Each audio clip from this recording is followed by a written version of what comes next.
ছোট্ট খবর, বিশ্বে যখন যুক্তরাষ্ট্র এবং ইরানের যে দ্বৈরথ মুখোমুখি অবস্থান, এটা নিয়ে যখন সারা বিশ্বে আলোচনা হচ্ছে, যুক্তরাষ্ট্র যখন ইরানের সঙ্গে পরমাণু ইস্যুতে আলোচনা করছে, ঠিক তখন সৌদি আরবের প্রতিরক্ষা মন্ত্রী ইরান সফরে গেছেন।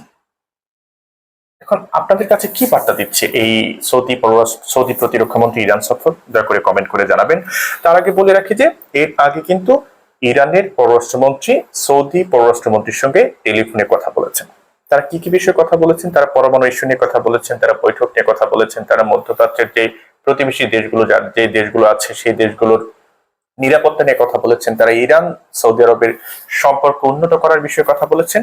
পাশাপাশি ফিলিস্তিনে গাজায় যে অবর্ণনীয় অত্যাচার, নির্মম হত্যাযজ্ঞ, ধ্বংসযজ্ঞ, মানবতা বিরোধী অপরাধ করে চলেছে ইসরায়েল, তার নিন্দা জানিয়েছেন।